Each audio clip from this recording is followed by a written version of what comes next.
Queridos hermanos en nuestro Señor Jesucristo, estamos una vez más aquí reunidos para comenzar la transmisión en vivo donde responderé preguntas. Quisiera saber si me pueden escuchar, alguien que pueda comentar si es que el audio se escucha bien para dar inicio a esta, am, a esta conferencia, a este momento de compartir. ¿Me pueden decir si se escucha bien, por favor?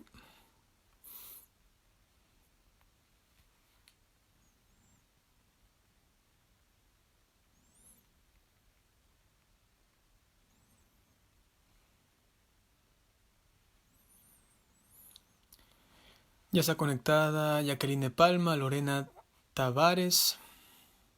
Ya, dice que se escucha muy bien Graciela Rolón. Listo, entonces vamos a dar inicio. Voy a comenzar respondiendo algunas preguntas que me han hecho desde hace algún tiempo. Y luego también se abrirá el paso para que ustedes puedan hacer sus preguntas y yo directamente voy a responderlas, ¿ya?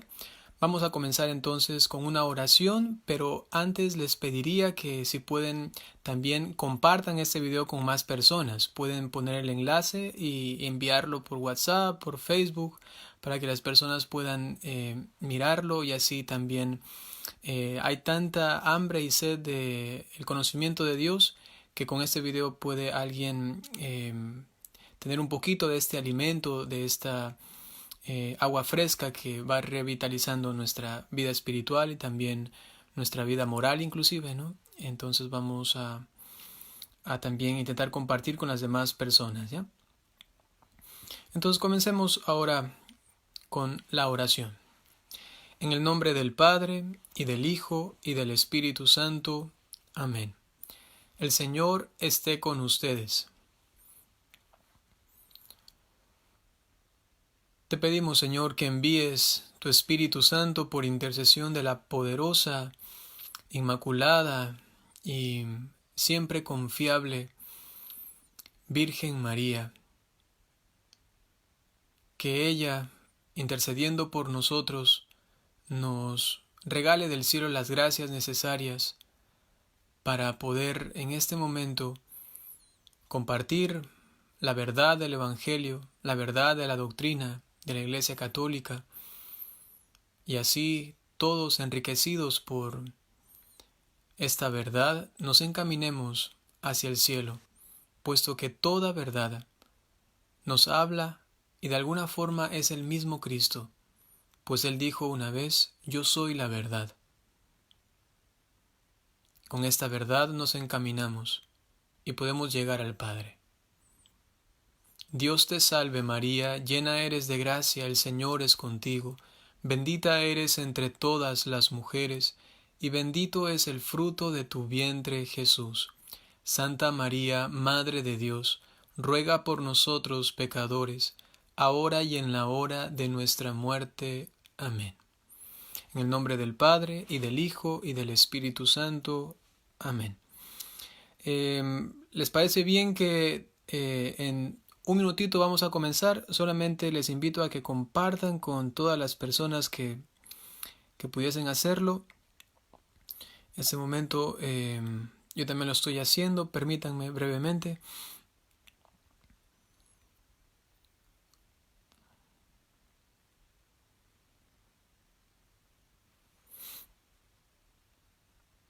Ya, vamos saludando también a algunas personas. Aquí ya están uniéndose. Lorena Tavares, Maricielo, Mayra Navarrete, gracias por los saludos desde El Salvador.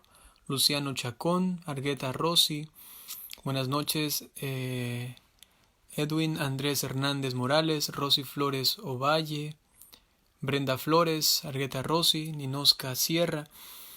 Muchas gracias por estar aquí presentes. Vamos a comenzar ya en breve a responder las preguntas. Solamente permítanme compartir un poquito más a algunas personas.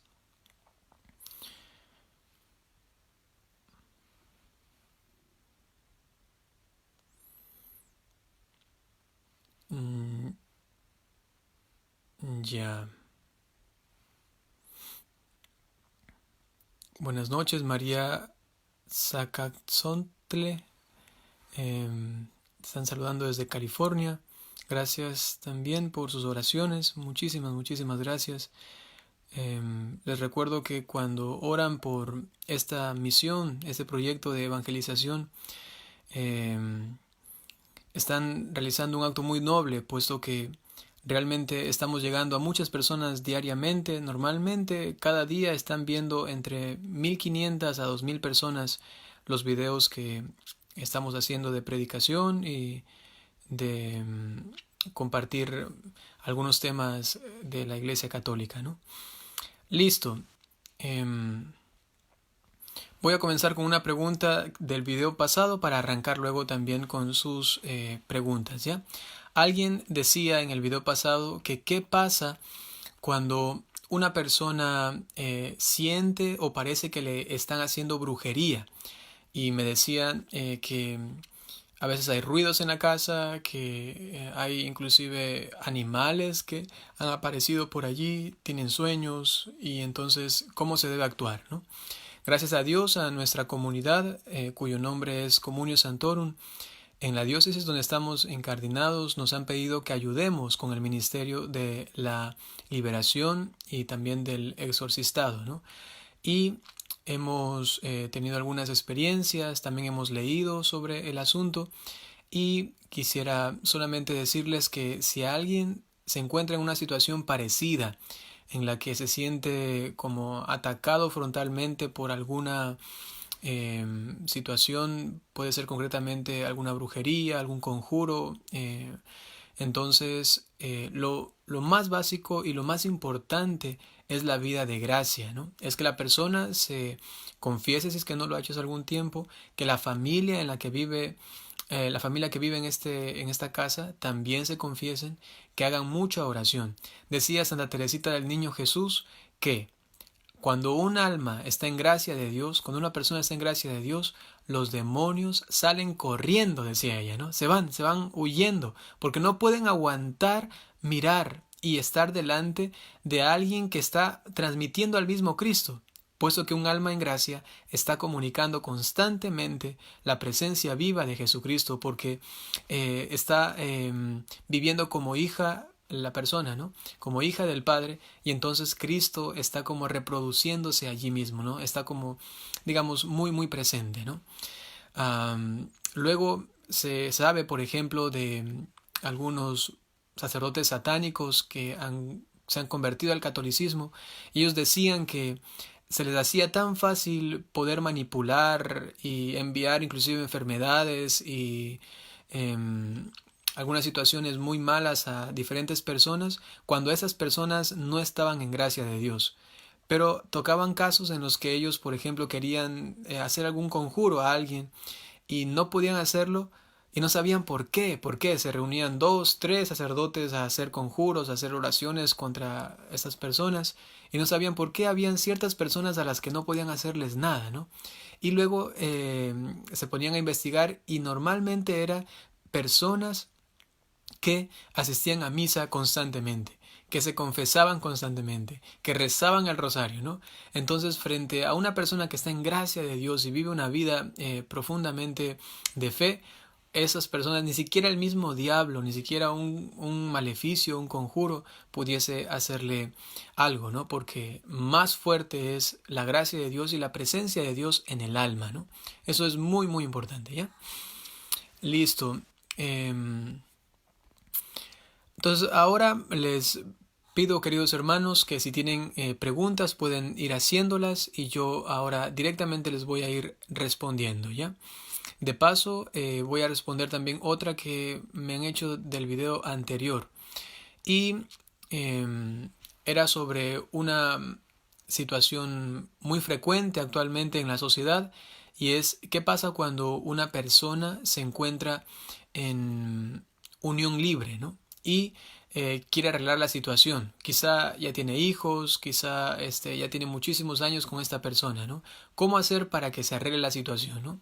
Entonces hay tres opciones que la pareja puede tomar o la persona, ¿no? Que quiere alcanzar la gracia de Dios y quiere salir de esa situación de fornicación, ¿no?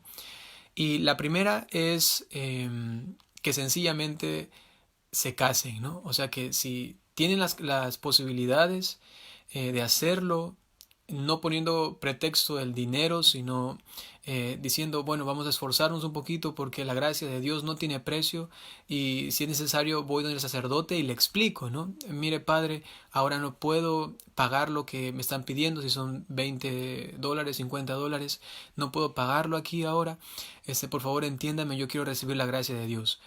Cada vez que han ido, por ejemplo, a una parroquia y han expresado su incapacidad para poder pagar todo el dinero, entonces el sacerdote normalmente les ha dicho que no pongan eso como pretexto, que se casen nomás y él puede celebrar la misa, ¿no? Entonces, esa es la primera opción, que realmente se dejen de cosas, que no pospongan la fecha y después, para que el día de San nunca se vayan a casar. No, no, no. Hay que cuadrarlo bien porque más vale un segundo de gracia que un tiempo de planificación muy grande, ¿no? No, no. Sencillamente acudamos al sacramento cuando es posible. La segunda opción es que las personas que se encuentran en este estado de unión libre, pero quieren vivir bien sanamente, que vivan como hermanos, es decir, que no tengan relaciones íntimas. En ese caso, las dos personas, la pareja, puede ir al sacerdote y confesarse y también recibir la comunión.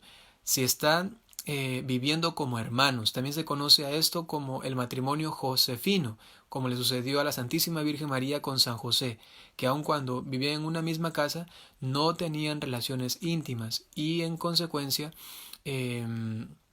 las personas que viven así, no estando casadas por el vínculo del matrimonio, pueden comulgar y están también en gracia de Dios.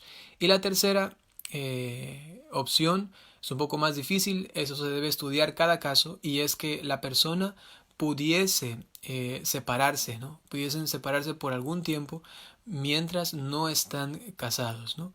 Y solamente regresarían a vivir juntos cuando el sacramento del matrimonio por fin sea realizado por la pareja, ¿no? Listo. Voy a enviar algunos saludos a Luciano Chacón, a Brenda Flores, Argueta Rossi, María Sadkat Zontle, Yamile Ramírez, Carritashi, Rosa Carmina Soto Soto. Muchas gracias por sus oraciones. Gracias también por sus saludos. Hola Beatriz Kelly, desde Argentina están orando y nos están viendo. Ya Mile Ramírez, muy buenas noches. Buenas noches Yalmaris Rodríguez, también desde Venezuela nos están viendo. El Salvador, Noel Cruz Hernández, Lucy Love, Geraldine Mejía, buenas noches. También nos saludan desde Tegucigalpa. Mari Carmen Sánchez, gracias por sus oraciones. Marley Sanctorum, gracias por sus oraciones. Rosenberg Bone también está presente. Rosy Flores, también desde México. Dulce Vázquez. A los hermanos que están ahora viendo ese video también les comunico, pueden tener en sus oraciones a Rufino Sánchez Velázquez, ¿no? Que se encuentra convaleciente y podemos orar por su salud. Luz Amparo Robles Hernández. Aquí hay ya unas preguntas, ¿ya? Dice lo siguiente. Tengo una pregunta, Padre Byron. ¿Por qué no hay registro bíblico de que Dios se haya llevado a la Virgen María al cielo? Eso es muy interesante, ¿ya? ¿Por qué no hay un registro bíblico de esto, no? Y es porque sencillamente el Evangelio se escribió para presentar a la persona de Jesucristo, ¿no? Nosotros sabemos, por ejemplo, decía San Luis María Griñón de Montfort, que la Santísima Virgen María delante de Dios es nada, decía él, ¿no? O sea, es nada. Y decía él, ¿no? Es todavía más, es nada y nada, ¿no? Porque la Virgen María sin Dios sencillamente no pudiese hacer absolutamente nada, pero tiene una poderosa intercesión y es tan grande delante de nosotros, ¿no? Y ocupa también un estado de gloria muy, muy superior al nuestro en el cielo, porque ella, al ser tan obediente al Padre, le permitió que su gracia pudiese engrandecerla, enriquecerla, ¿no? Entonces, los apóstoles, cuando quisieron transmitir el mensaje de la buena nueva y ya no podían hacerlo solamente de manera oral porque ya pensaban, ¿no? Ya me voy a morir, y me refiero a los apóstoles, ¿no? Ya nos vamos a morir y ahora ¿qué vamos a hacer? Listo, para que quede plasmado lo que nosotros hemos experimentado con Jesucristo, porque es el centro del Evangelio, entonces lo vamos a escribir, y lo escribieron, ¿no? Y eso es lo que a nosotros nos ha llegado. En cuanto a otras situaciones, por ejemplo, de la Santísima Virgen María, ¿cuándo murió María, no? O también nos podemos preguntar, ¿por qué el Evangelio no dice nada de la muerte de San José, no? ¿Cuándo murió el papá de Jesús, no? Entonces, eso se debe a que los evangelios no se escribieron para dar información, digamos, alrededor de Jesús, sino de la persona de Jesucristo, sus palabras, sus hechos, ¿no?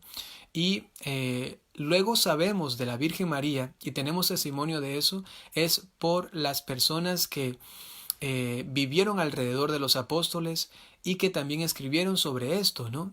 Y allí nos llega entonces la tradición, ¿no? Y la tradición es justamente todo lo que no está en la palabra de Dios escrita, pero que se transmitió de manera oral. Y entonces, tras generaciones, se iban comunicando los hechos de la vida de Jesús, como en la Biblia, pero también otros muchos hechos que no están en la Biblia. Por eso es que el mismo evangelista San Juan nos dice al final de su evangelio que hay muchas otras cosas que Jesucristo hizo, pero que no están en este libro, ¿no? Justamente es porque tanto hizo Jesús que no pueden contenerse todos esos actos, esas palabras en los libros, ¿no? Ni siquiera de todo el mundo. En consecuencia, hay luego una palabra de Dios viva que se encuentra en la tradición, que se comunicó de generación en generación. Y entonces desde allí nosotros podemos saber que la Virgen María fue asunta al cielo en cuerpo y alma. No se encuentra así directamente en la Biblia. Y sin embargo, por la Biblia también podemos deducir que tuvo que haber ido en cuerpo y alma al cielo. Por lo siguiente, dice San Pablo que por el pecado entonces entró la muerte en el mundo, por el pecado. Eso quiere decir que si los hombres mueren es porque tienen un cuerpo que se corrompe, un cuerpo que se daña, ¿no? Pero si no hubiese pecado, nuestro cuerpo no se debería corromper. En consecuencia, si la Virgen María nunca cometió pecado, era la llena de gracia, la quejaritomene, entonces su cuerpo no estaba sometido, digamos, a una corrupción. Y por ello, entonces, en el momento de su dormición o de su muerte natural, si se quiere mencionar así, entonces ella tenía que haber sido llevada con su cuerpo al cielo, puesto que su cuerpo no estaba manchado o tocado por el pecado, y entonces no era corruptible. Si nosotros vemos en la historia de la Iglesia, hay tantos santos que hasta el día de hoy mantienen su cuerpo incorrupto. Y eso que ellos han sido pecadores. Ahora recuerdo a San Vicente de Paúl, al santo cura de Ars, al Padre Pío, a Santa Bernardita de la Virgen de Lourdes, ¿no? Entonces, si uno mira esto, uno se da cuenta, si ellos siendo pecadores tienen el cuerpo incorrupto, ¿cómo habrá sido el misterio de la Virgen María que nunca pecó? En consecuencia, inclusive solamente tomando la Biblia, uno pudiese decir, es lógico, teológico, es bíblico decir que la Virgen María no estaba sometida a la corrupción del cuerpo, y en consecuencia tenía que haber ido al cielo en cuerpo y alma, ¿no? Y sin embargo también tenemos la tradición, que es lo que no está en la Biblia, pero que se iba transmitiendo de generación en generación, ¿no? Y que también nos ha llegado hasta el día de hoy. Saludos para Erika Coca. Dice algo que pueda hacer para entrar un trabajo estable. Si se refiere a una situación de ya empresarial o no sé, de negocio, algo más económico, solamente le puedo decir, querida hermana, que lo entregue a Dios, que lo consagre, ¿no? Un acto de consagración. A veces nosotros pensamos que la fe o Dios solamente es las cuestiones de la iglesia, ¿no? Y no nos damos cuenta que Dios está en absolutamente todo y tenemos que hacer lo necesario para que también Dios se involucre en mis cosas de aquí de la tierra, ¿no? Y entonces allí entran mis relaciones con mis amigos, mis relaciones con la sociedad, entra también inclusive la política y también el trabajo, ¿no? Que uno tenga que decir, Señor, yo te consagro mi trabajo, y entonces uno le da poder a Dios también para que Él pueda actuar por medio de él, ¿no? Entonces, sencillamente yo le pediría que haga una oración de consagración también de su situación económica, de su trabajo, ¿no? Saludos para Patricia Cárdenas, también para el hermano Olman Espinosa, Edwin Rodríguez también está presente, Luis Humberto Ortiz. Dice, los niños no bautizados, los abortados, ¿a dónde van? Antes se hablaba de limbo y ahora no se habla de eso, ¿no? Listo, Luis, te respondo brevemente. La doctrina del limbo nunca fue una doctrina católica, ¿no? Y por ello es que el Papa Juan Pablo II dijo que sencillamente el limbo no existe, ¿no? Por la revelación sabemos que después de la muerte viene el juicio y tenemos solamente dos destinos, es o el cielo o el infierno.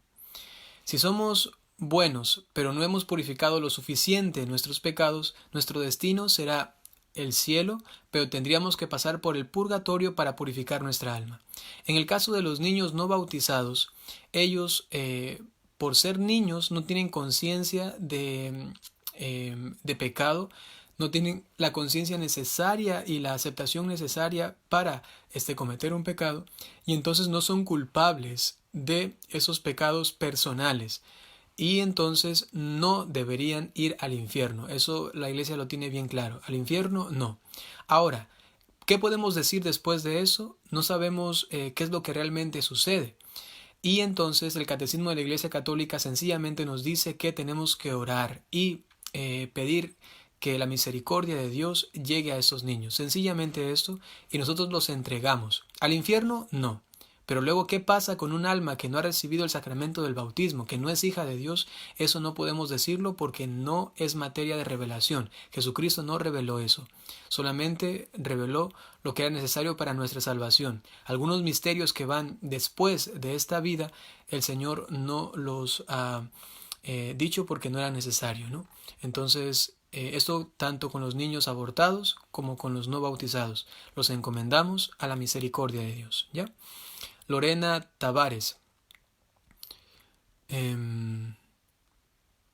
dice, ¿cuál es la diferencia entre un juicio temerario, descriptivo y de valor? Bueno, respondo también brevemente eso, ¿no? Un juicio, primero digamos que en la palabra de Dios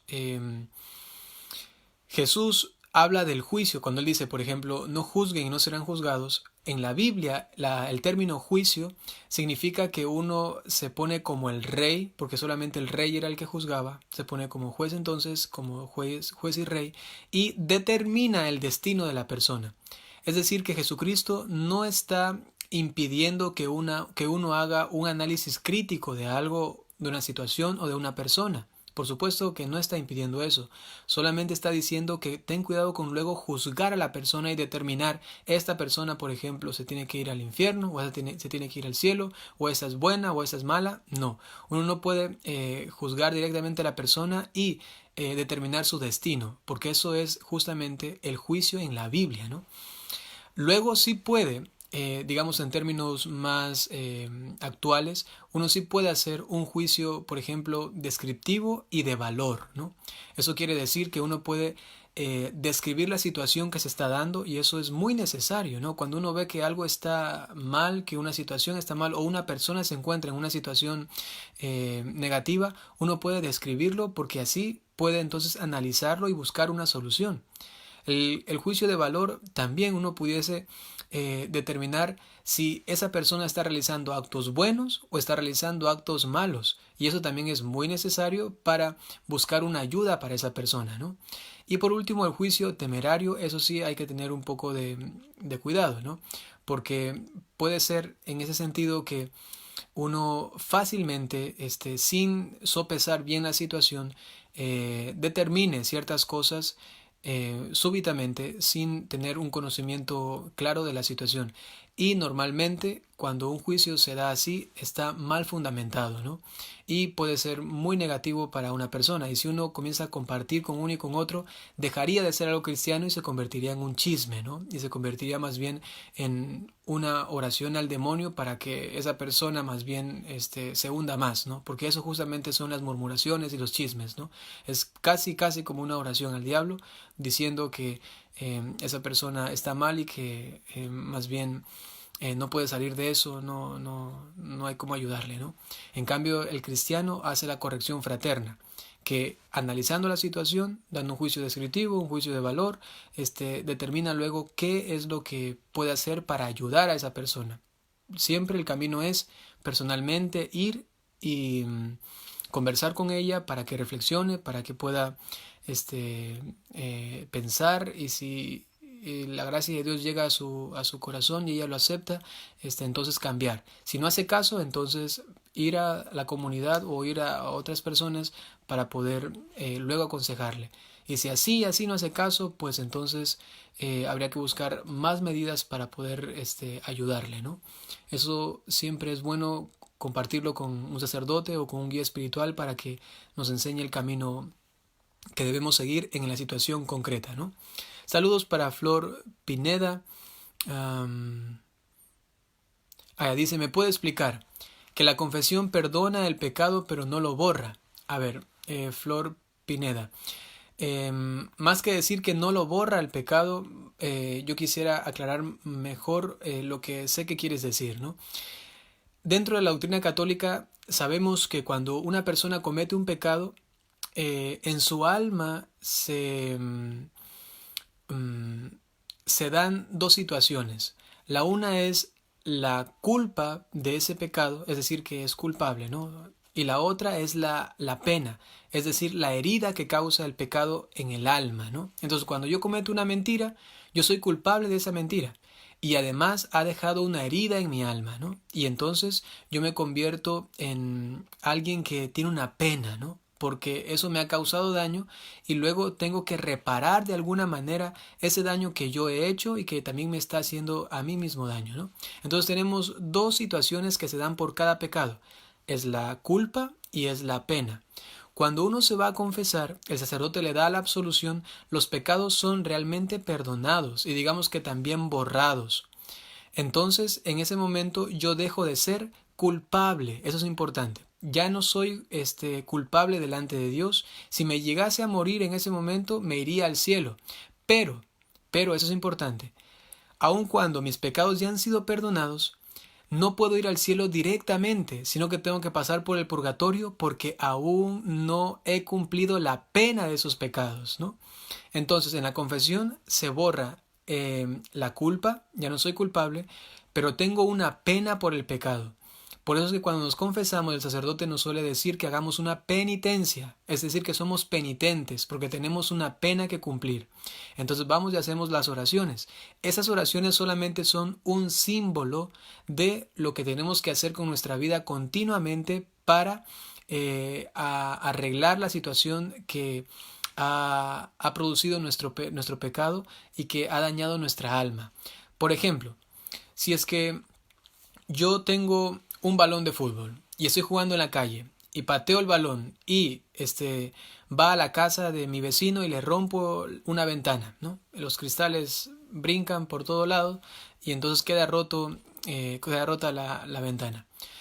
Yo me siento muy culpable, voy donde mi vecino y le digo, perdóneme por lo que hice. Entonces él dice, tranquilo, yo te perdono. En ese momento uno queda aliviado, ya no soy culpable, él me ha dicho que ya todo está tranquilo, ya no tengo que tener vergüenza, está todo muy bien en nuestra relación.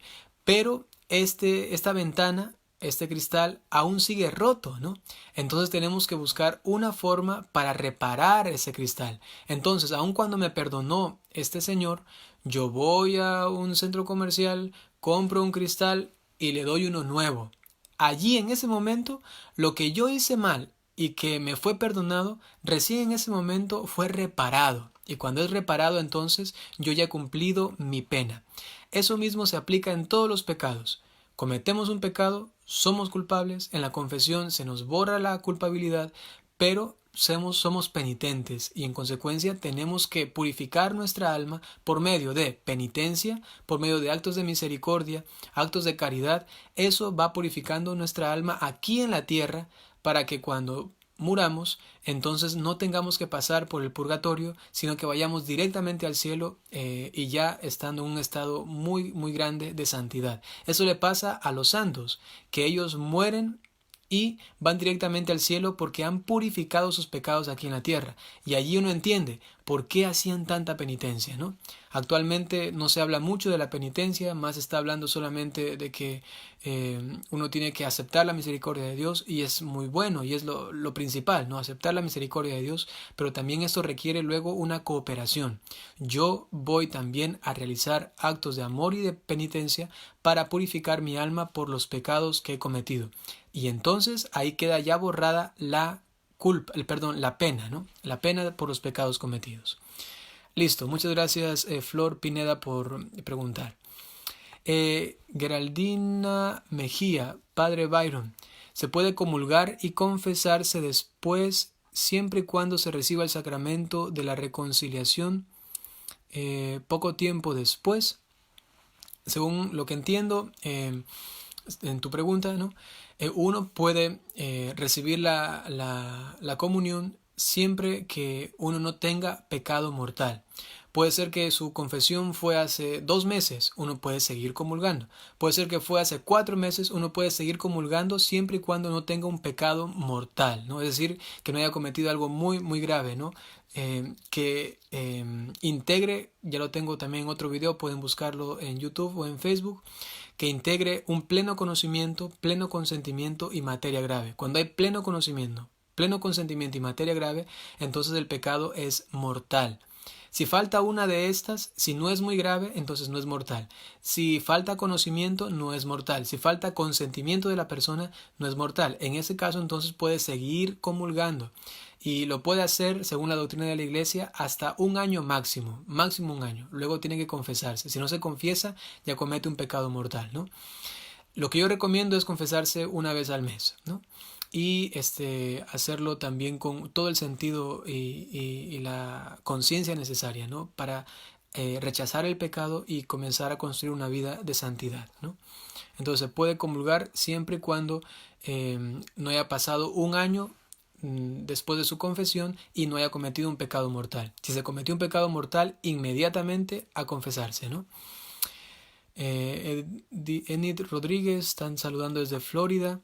Mía Aponte dice: según los sacerdotes me han dicho que inicie los trámites de anulación matrimonial, pero mi pareja actual no lo quiere hacer. Muchas veces le planteé la posibilidad de que nos separemos, no tenemos hijos el común, tenemos viviendo juntos 14 años, ¿no?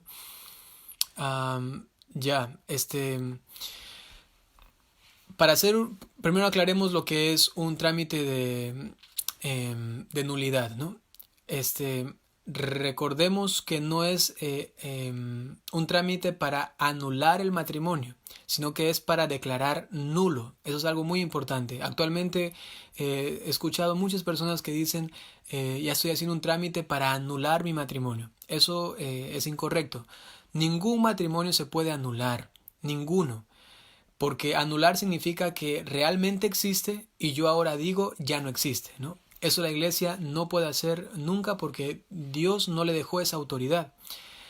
Lo que la Iglesia hace es determinar que nunca hubo un matrimonio. Es decir, que siempre ha sido nulo el matrimonio. Hubo un error en el momento del consentimiento matrimonial. Eso quiere decir que cuando las personas se comprometieron, fueron a la iglesia y estaban allí frente a frente, me refiero a la pareja, y en el momento del consentimiento matrimonial hubo allí un error, un defecto, hubo algo que no estaba bien. Por ejemplo, la persona fue obligada a realizar ese consentimiento, ¿no? O la persona lo hizo por algún temor muy grande a alguien o a alguna situación, o lo hizo con alguna en base a una mentira muy grande también, ¿no? Bueno, hubo algo allí en el consentimiento que no le hacía capaz a la persona de dar su consentimiento pleno. En consecuencia, allí nunca hubo matrimonio. Y cuando uno hace un trámite, lo que sucede es que la iglesia declara, por la investigación que hace, que no hubo nunca matrimonio, que solamente fue un matrimonio siempre nulo. Pero cuando hubo un matrimonio real, un matrimonio que la persona, la pareja, ¿no? Aceptó con plena conciencia el estar junto al otro en la salud, en la enfermedad, hasta que la muerte los separe, entonces esta pareja está casada y estará casada hasta que la muerte los separe. Si es que después de ese consentimiento hubo maltrato, hubo infidelidad, hubo muchas situaciones negativas, inclusive a pesar de esas situaciones, ese matrimonio es vigente y nadie puede romperlo, puede disolverlo, ¿no? Entonces, si tú te encuentras en una situación Mía, si tú te encuentras en una situación en la que hay realmente un matrimonio, entonces no hay nada que hacer. Tú tienes que serle fiel a tu pareja hasta que la muerte los separe, ¿no? Si es que se encuentra alguna causa para declarar que nunca hubo matrimonio, entonces puedes hacer el trámite tranquilamente, ¿no? Y si es que él no coopera, entonces también puedes decirle a él que piense un poco más no solamente en él, ¿no? Sino también en ti, ¿no?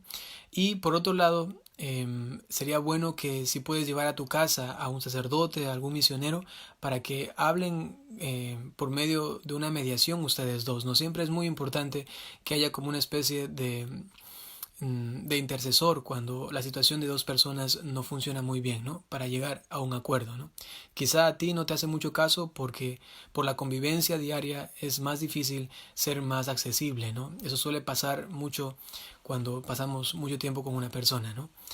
Ya, entonces esa es mi recomendación, ¿ya? Patricia Cárdenas, muy buenas noches, desde Pedro Vicente nos están viendo también. Omaira Martínez, Ligia Corso, gracias por un saludo desde Guatemala. Carmen dice, buenas noches. Padre, una pregunta. En la misa, ¿en qué momento se puede realizar el bautismo? Gracias, ¿ya? El rito del bautismo, según el ritual de la Iglesia Católica, en la Iglesia de Occidente, es decir, nosotros, tenemos dos opciones para realizar el bautismo. La una es después de la homilía, ¿no? Se acaba la homilía y entonces se realiza el bautismo, ¿no? Y la otra opción es una vez acabada la misa, ¿no? Se hace ya, digamos, unido, pero no dentro de la misa, el rito del bautismo, ¿no? Eso se suele optar normalmente cuando es una misa dominical y para no alargar la misa entonces se pasa el bautismo al final, ¿no? Eso también es viable tranquilamente, ¿no? Ya, pero en la forma normal cuando se une misa y bautismo se hace después de la predicación o de la homilía. Gracias, saludos también para Karen Olivera, Miriam Correa. Gracias, desde México nos saludan. Gloria Isabel García Santa Cruz. Ella está pidiendo oración también por su matrimonio. Podemos también orar al final de este video por todas esas personas que están pidiendo oraciones, ¿no? Rosalba Franco, muy buenas noches. Ángela Rea, también bendiciones, Padre. Ella tiene una pregunta. Dice, Ángeles Rea, dice, ¿la teoría del Big Bang está en contra de la creación que se menciona en las Sagradas Escrituras o la fundamentan? Explíqueme, por favor. Ya, Ángeles. La teoría del Big Bang, digamos que actualmente es la teoría científica más creíble, más aceptable en el ámbito de la comunidad científica, ¿no? Esto se contrapone o contradice la fe católica de un Dios que es creador de todo. El Papa Benedicto XVI respondió ya hace algunos años también a esa situación y él decía, y me uno a sus palabras, que no hay contradicción entre la teoría del Big Bang, si fuese cierta ella, tal cual como la exponen actualmente, no existe una contradicción y más bien, según los estudios actuales, nos dan a pensar que entonces Dios se pudo valer de esta forma de crear el universo o de realizar su obra de, de creación por medio de este proceso, ¿no? Recordemos que la teoría del Big Bang nos dice cómo comienza el mundo de lo material, solamente lo material, ¿no? Y no puede decirnos qué es lo que hubo atrás de este primer átomo que explotó, esta primera célula, si se quiere llamar, ¿no? Entonces, después de esta gran explosión, la ciencia nos dice qué pasó, como teoría, ¿no? Pero antes no pueden. Y entonces, frente a esta situación material científica, entra la filosofía en juego, ¿no? Y la filosofía nos dice, a ver, ningún elemento, ningún ser, ningún ente material puede recibir el ser por sí mismo. Nada ni nadie puede darse a sí mismo el ser. Decir, ahora no existo y luego existo. Eso no se puede. Siempre recibimos el ser de alguien más. Y entonces, si existía una materia primerita, una materia primera, ¿no? Primigenia, esta tuvo que haber recibido el ser de alguien. Y como no había materia antes de esta primera materia, entonces necesariamente, solamente por lógica, por filosofía en sentido común, ¿no? Necesariamente algo que no es material tuvo que haberle dado el ser, esa existencia, a ese primer elemento material, ¿no? Y frente a esa situación filosófica, la teología o la fe sale al encuentro y dice, claro, es Dios mismo que, si esa teoría es cierta, fue el que creó Dios, ¿no? El que creó este primer átomo y en su inteligencia maravillosa realizó que se dé todo un proceso para que entonces así también se llegase a la creación de todo cuanto existe, ¿no?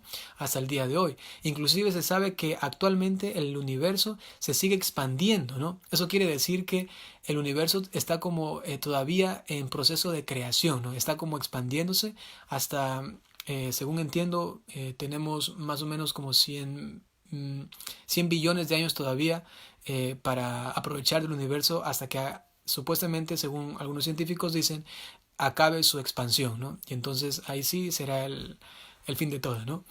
Han dicho eso de manera material, ¿no? Según estudios científicos, ¿no? Luego, lo que dice el Génesis no tiene contradicción con esa teoría porque en el Génesis el mensaje principal es que Dios, de alguna forma, no obviamente diciendo que lo que está en el Génesis está mal, sino que la forma de explicar lo del Génesis, que sabemos es de una forma litúrgica, poética, entonces lo va adornando a todo este relato de la creación para que uno pueda ir entendiéndolo, ¿no? Y entonces, no existiendo contradicción, sino más bien una cierta compatibilidad entre la teoría del Big Bang y el Génesis, llegamos a la misma conclusión. El mismo sentido y el mismo mensaje del Génesis que nos dice que Dios es creador, que todo procede de Él, que lo ha hecho de manera ordenada, inteligente y que el ser humano ha quedado como el jardinero, como el administrador de toda esta creación, pues lo mismo nos dice la teoría científica del Big Bang, ¿no? Entonces no hay contradicción, sino que más bien con la filosofía y la teología llegamos más bien a determinar, wow, Dios se nos ha revelado y entonces tiene sentido, inclusive esta teoría científica, ¿no? Listo, espero que no les haya confundido un poco. Gracias Dulce Vázquez, saludos desde Tegucigalpa de Honduras.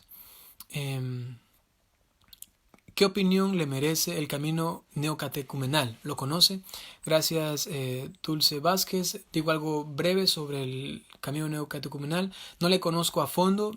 Sé que tiene como fundador a Kiko Argüello. Es una fundación española y que actualmente ha sido bien recibida también por la Iglesia. El Papa Benedicto XVI hace algunos años también aceptó la liturgia que ellos ahora practican. Sin embargo, luego hizo algunas correcciones porque habían algunas especies de malos entendidos o de abusos en cuanto a cuestiones de la estructura de la misa y también de cierta exclusión, ¿no? de otras personas que no pertenecían al camino neocatecumenal, ¿no? Actualmente pienso hay y existen algunas situaciones parecidas. Sin embargo, cuando se vive bien lo que la Iglesia ha aprobado en cuanto a la liturgia y en cuanto a su carisma, es un movimiento que apoya muchísimo a la Iglesia Católica, a la evangelización, a la renovación de la vida, ¿no? Y también del estudio y el amor a la Biblia y a la Santísima Virgen María, ¿no?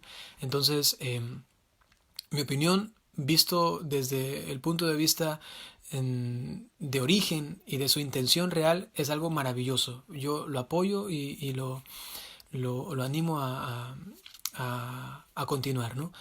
Pero en cuanto a otras situaciones que pueden haber allí por no entender bien el sentido y el carisma de esta comunidad, ahí sí pueden haber muchas complicaciones en parroquias, sobre todo. Yo he tenido que acompañar a veces situaciones así, ¿no? Que no sabemos qué hacer con ellos porque están haciendo esto de aquí, esto de acá. Entonces, en ese sentido hay que tener mucho cuidado porque también pueden cometer muchos errores, sobre todo creyéndose un poco como distintos o una élite superior, ¿no? Hay que tener mucho cuidado. Yo conozco algunas personas del camino no catecumenal y son maravillosas, son muy muy buenas, ¿no? Hasta ahora no he tenido la desdicha de conocer a alguien o que haga algunas cosas malas o desordenadas en cuanto a la liturgia y en cuanto a la concepción del carisma mismo del camino neocatecumenal, ¿no? Listo. Paola Lisset, muchas gracias por estar aquí. Kevin Quesada, desde Pedro Vicente. Candidal Jovel también tiene una pregunta y dice: buenas noches, querías hacer una pregunta. Pertenezco al Ministerio de Intercesión. Cuando estoy intercediendo,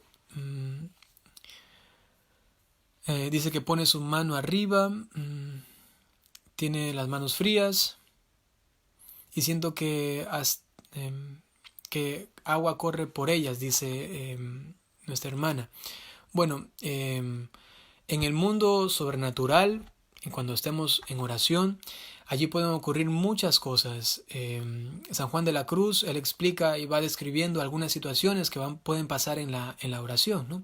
Y él lo dice que uno lo puede experimentar por medio de los 5 sentidos, ¿no? Tanto en el cuerpo, en manera general el tacto, ¿no? También al escuchar cosas, al ver, inclusive al oler y también al saborear, decía él, ¿no? Y va explicando que uno puede ir experimentando en la oración, ¿no? Ahora, hay que tener cuidado con centrar nuestra oración en eso. Si nos pasa eso, pues bueno, no nos quedemos allí como pensando o fascinados, ¿qué significó esto? O esto vino de Dios o vino del demonio, aquí, acá. San Juan de la Cruz sencillamente nos dice que cuando nos pasa algo parecido a esto, sencillamente lo entreguemos a Dios, no nos creamos poseedores de esto. Y si Dios quería llegar con algo, con una gracia por medio de esta situación, eso va al alma. No necesita que uno lo entienda, decía él, ¿no? Sencillamente que eso llega a nuestra alma, ya lo tengo, Dios me ha dado esta gracia y entonces continúo mi oración tranquilamente sin centrarme en esta situación sobrenatural, ¿no? Sencillamente esto, ¿no? Miren Correa. Dice: padre, mi hijo me pregunta que si el Santo Grial es una copa o por qué lo representa con una copa. Sí, el Santo Grial es justamente una copa. Se dice que es el cáliz con el cual Jesucristo celebró la última cena, ¿no? Es el cáliz con el cual Jesucristo celebró la última cena. Y entonces hay algunas historias que nos llevan hasta el cáliz que se encuentra, si no me equivoco, está en Italia y que según la tradición ha venido después de un recorrido muy muy muy largo desde Jesucristo hasta esta iglesia allí en Italia, ¿no? Donde se dice entonces que realmente es el cáliz con el que Cristo celebró la última cena, ¿no? Rosa Elena García Morales, gracias por estar aquí. Carla Patricia Molina, muy buenas noches.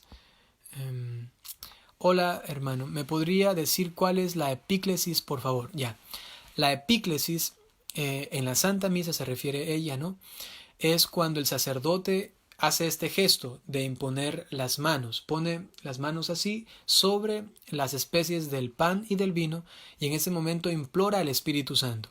Entonces epíclesis es la invocación del Espíritu Santo para que haya un derramamiento de este Espíritu sobre estas especies y las santifique, ¿no? Entonces esto es justamente el momento concreto de la Santa Misa que se llama epíclesis, ¿no?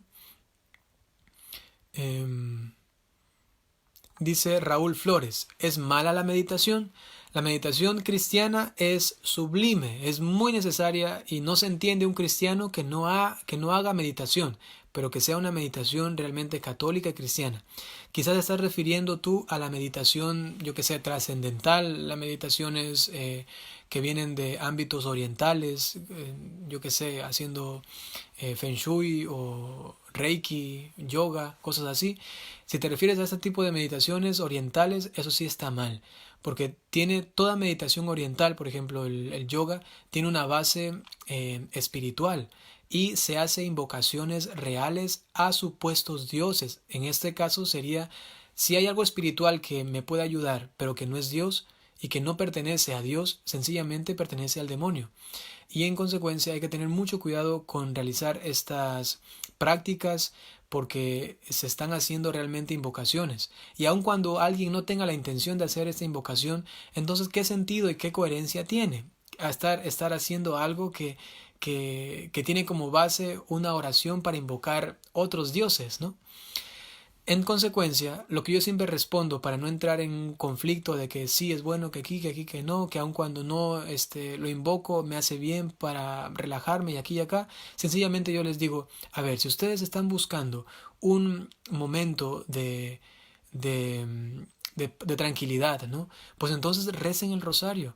¿Por qué no aprovechamos lo que ya tenemos en nuestra Iglesia Católica y que a veces ni siquiera lo conocemos y nos vamos tras otra oferta que aparece por allí de moda, ¿no? No, más bien descubramos, conozcamos y aprovechemos la grandeza, aprovechemos la maravilla, la riqueza que tiene la Iglesia Católica. Por ejemplo, a esas personas yo les diría, profundicen el rezo del rosario para que vayan meditando los misterios de Cristo.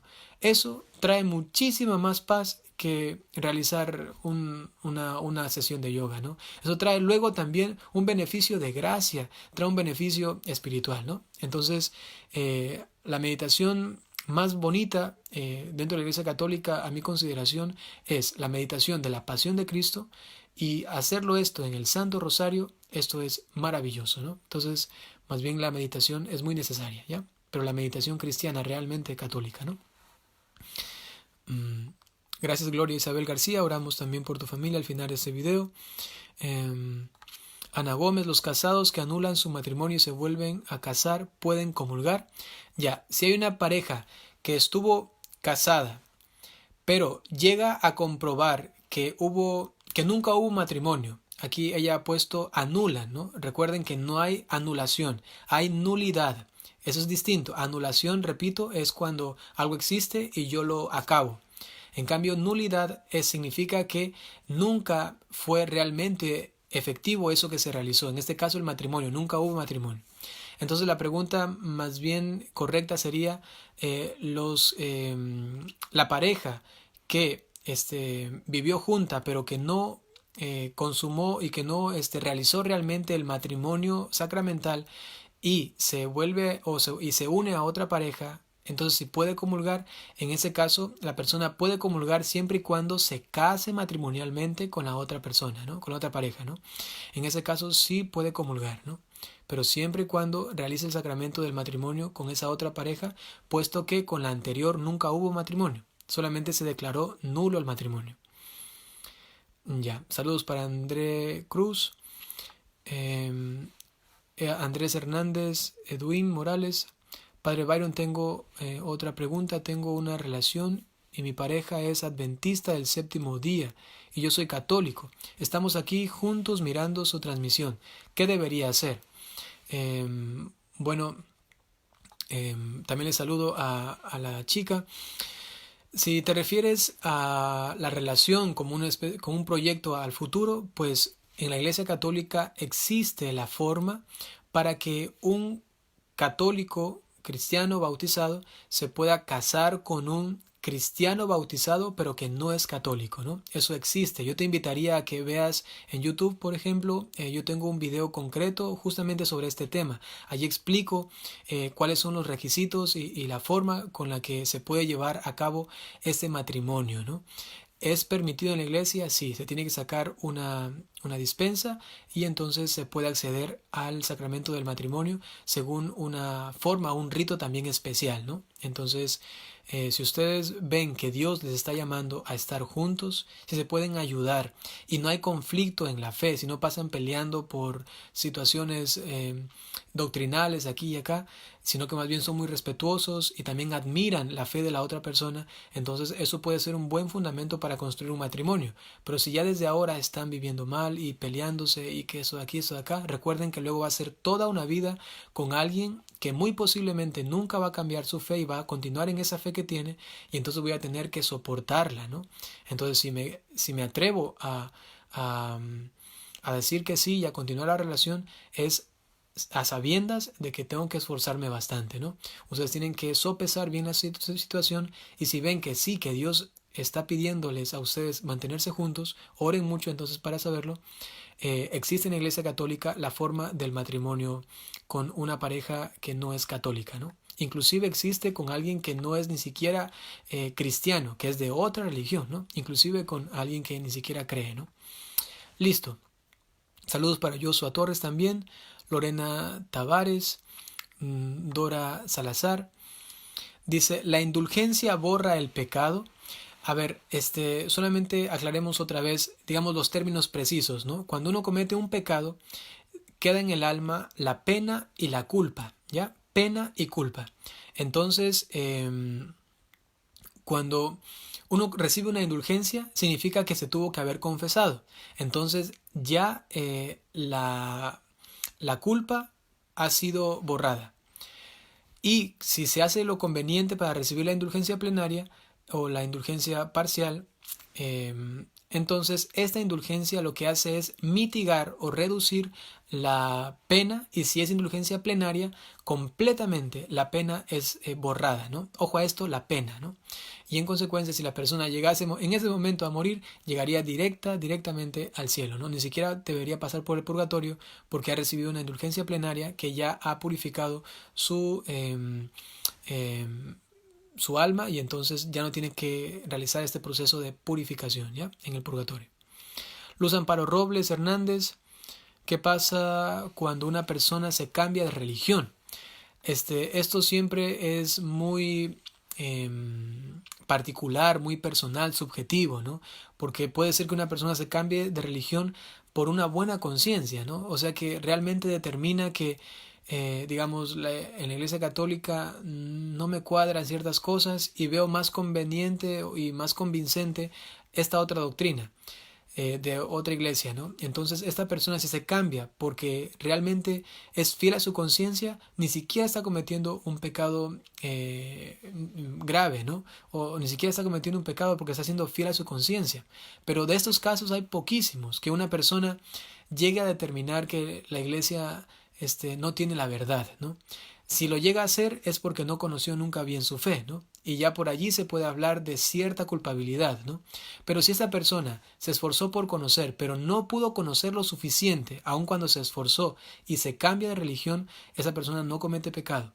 Si estando allá luego se da cuenta que la Iglesia Católica es la verdadera, porque ha comenzado a estudiarla y recién se da cuenta, oh, eso es verdad. He visto un video, por ejemplo, del padre Luis Toro, y ahí está clarísimo que la iglesia tiene la verdad.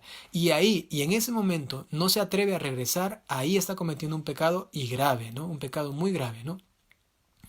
Si una persona se va de la Iglesia Católica sin conocimiento suficiente, sin haberse empeñado por buscar la verdad, sino que vino alguien y le dijo, mira, aquí te ofrecemos esto, aquí la gente te sonríe, inclusive hay comida después del culto, y acá tienes también esto que te va a beneficiar en tu salud y en tu vida económica. Y uno dice, ah, bueno, y se va. Entonces ahí también comete un pecado grave, ¿no?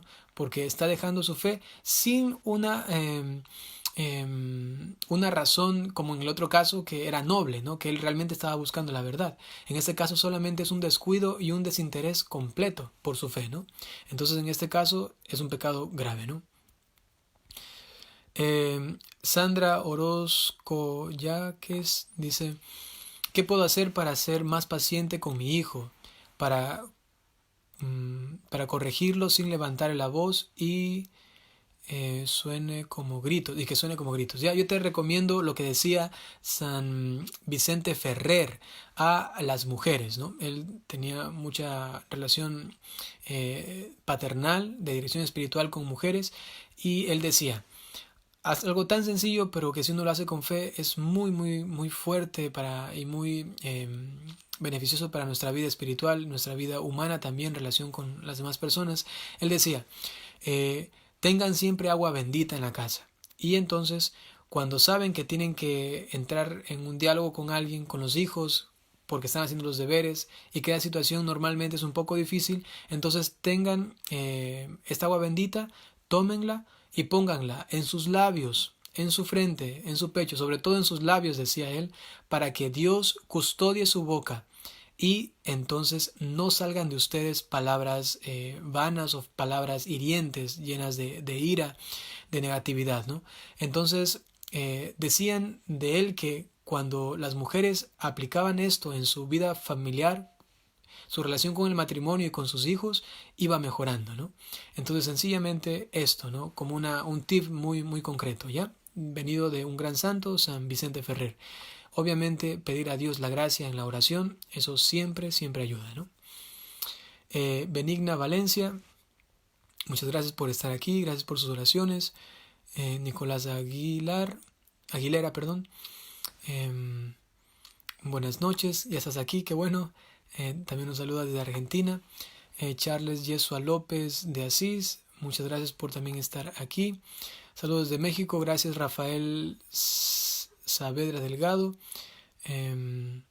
Nolber Rivas Plata, ha puesto una cita bíblica, bueno. Carmen Figueroa, saludos, muchas gracias. Freddy Ceballos, dice Freddy Ceballos, si alguien puede ser santo o santa si tiene hijos. Por supuesto que sí, por supuesto. La Iglesia últimamente ha insistido muchísimo a los laicos que todo laico, es decir, una persona que no es sacerdote o que no es religiosa, todo laico tiene la llamada a la santidad. Es que todos estamos llamados a ser santos, ¿no? Y eso hay que meditarlo y profundizarlo. A veces decimos, los sacerdotes, para ellos es eso de ser santos, o de hacer muchas obras de caridad, o de rezar mucho, o de ir a misa bastante, de confesarse. No, es para todo cristiano, para todo hijo de Dios. Tiene su vocación a la santidad solamente por el hecho del bautismo. Desde allí uno ya está llamado a ser santo, ¿no? Mónica Ayocaso dice, ¿qué considerar para buscar un sacerdote para dirección espiritual? ¿Qué debe hacer la persona que lo busca y necesita? ¿En qué se delimita la dirección espiritual? Ya, respondo brevemente esto.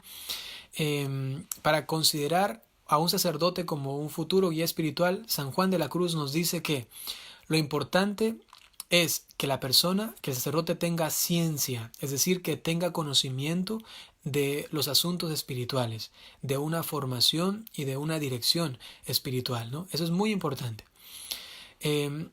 Luego decía él, puede ser que no sea un gran santo, puede ser que no sea muy santo, puede ser que sea inclusive moralmente no tan bueno, ¿no? Decía él, no importa. Lo importante es que tenga ciencia, que tenga conocimiento.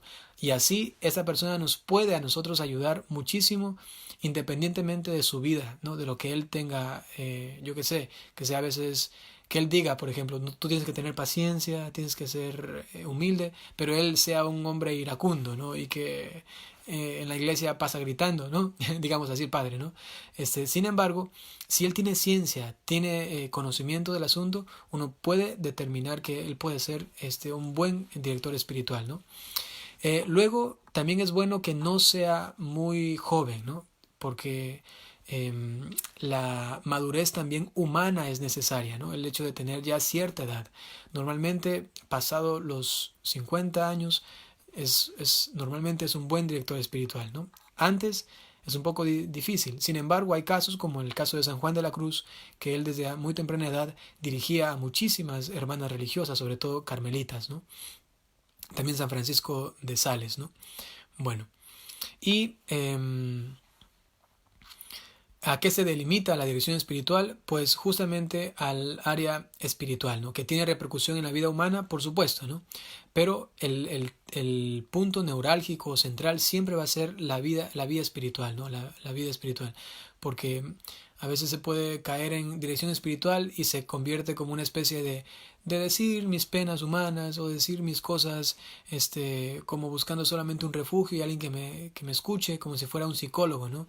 Aquí no estamos en un momento humano solamente, ¿no? Sino que hay que centrarlo bien y decir, es un momento espiritual. Vengo a usted, sacerdote o padre, director espiritual, porque quiero realmente acrecentar mi vida espiritual, ¿no? Y no vamos a mezclar las cosas aquí, sentimientos, relaciones y situaciones, sino que vamos a ir a lo que corresponde concretamente, ¿no?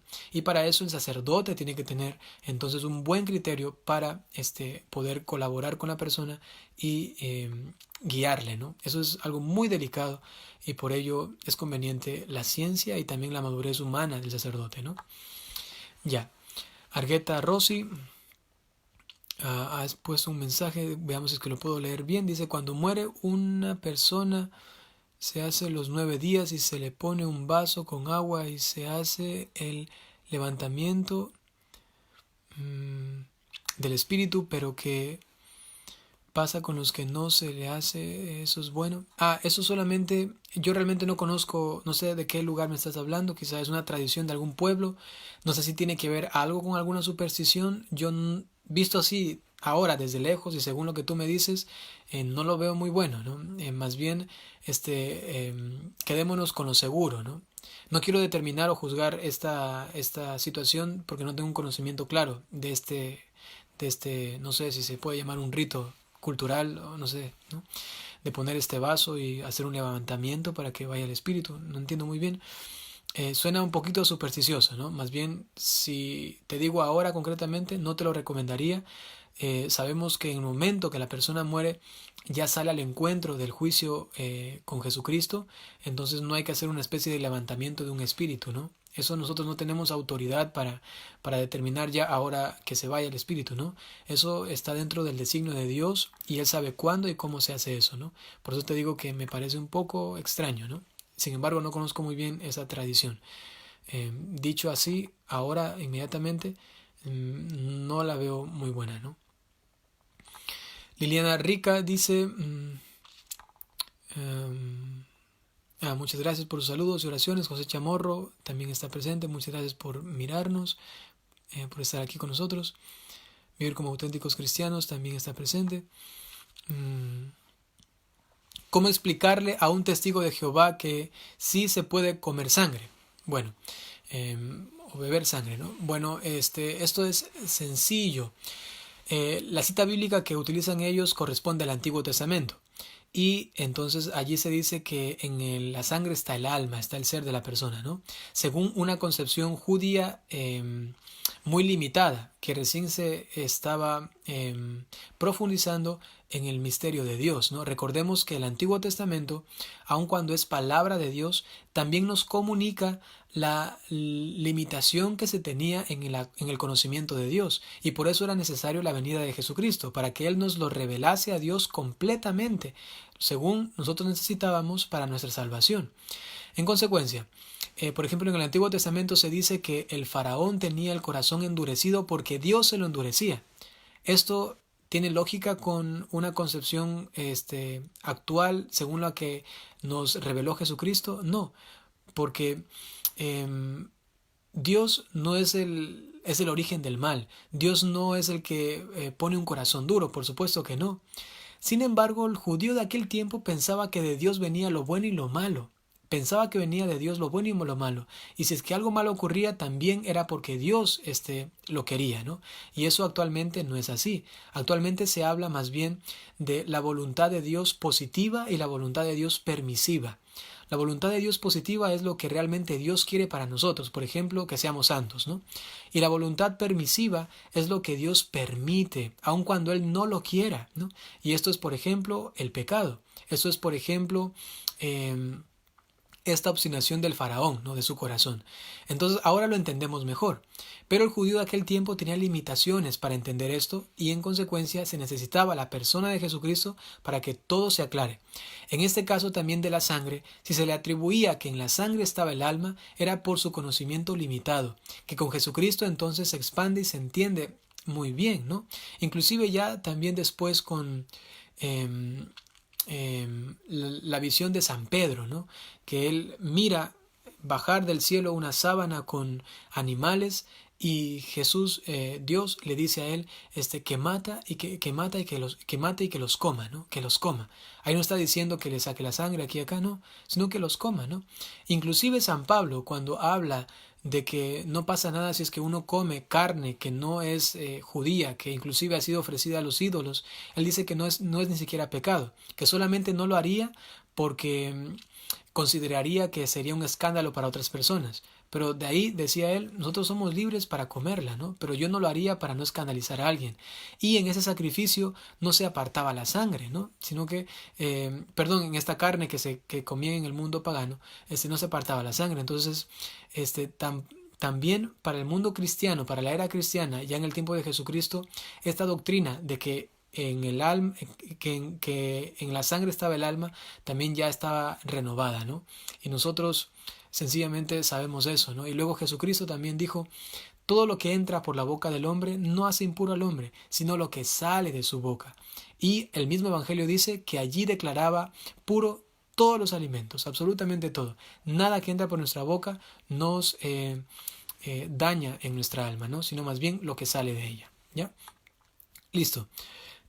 Bueno, ya pasó la hora, según tengo aquí en mi reloj. Ya nos pasamos con 12 minutos. Vamos a ir acabando. Pueden dejar también sus preguntas y yo en los próximos videos puedo ir respondiendo, ¿ya? Sencillamente voy a responder la última pregunta que voy a buscar ahora. Dice, por favor, ¿podría enseñarme? Eso pregunta Lisa Cardoso. ¿Por qué o en base a qué cuando el momento de la comunión es el celebrante quien te dice si comulgas en las manos o bien de la mano del celebrante? Muchas gracias desde Paraguay. Esto no tiene una base doctrinal, Lisa. El sacerdote no puede determinar cómo uno quiere comulgar, ¿no? No. La Iglesia Católica más bien nos dice que el fiel es libre para determinar cómo quiere comulgar.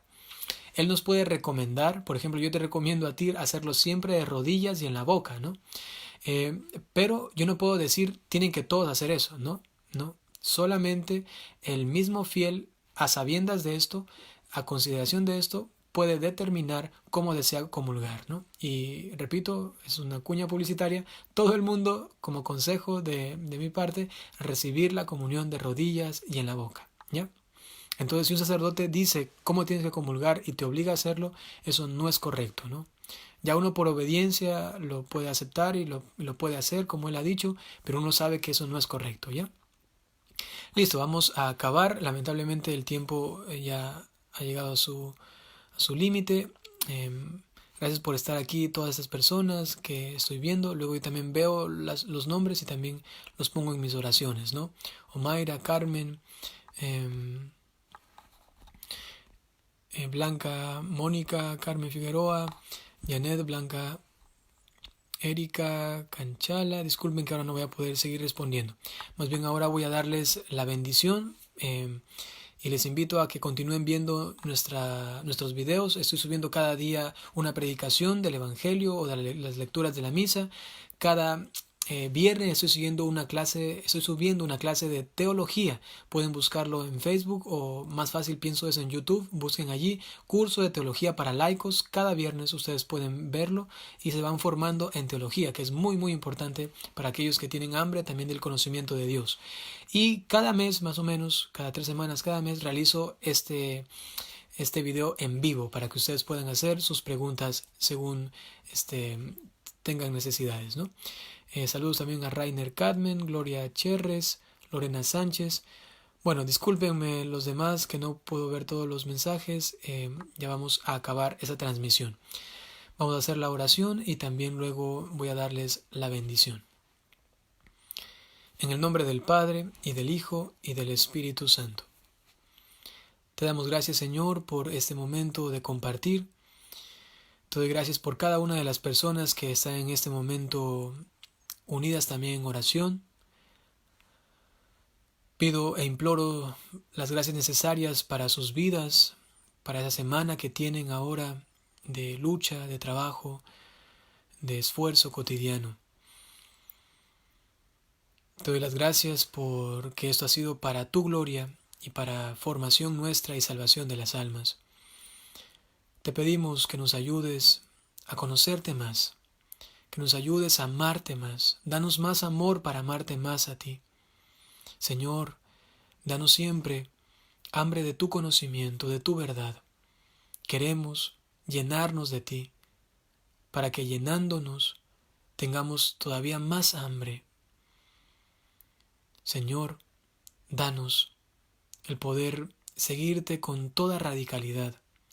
Danos anhelar y vivir en búsqueda constante de la santidad. Danos también un espíritu de oración. Queremos estar junto a ti, en tu compañía, en oración y también cada instante en nuestro día común. A la Santísima Virgen María le pedimos la gracia y también a todos los santos de poder ser fieles al Evangelio y de poder evangelizar a nuestros hermanos en las redes sociales, también en ciertos círculos familiares, de la sociedad también, de amistades. Danos, Señor, amor para anunciarte. Y ahora les bendigo a todos ustedes, por intercesión de la Santísima Virgen María, San José y todos los ángeles y santos. En el nombre del Padre, y del Hijo, y del Espíritu Santo. Amén. Alabado sea Jesucristo, por siempre sea alabado. Muchísimas gracias por haber estado aquí presentes. Yo me alegro mucho y ya somos una comunidad, un grupo que constantemente nos estamos formando.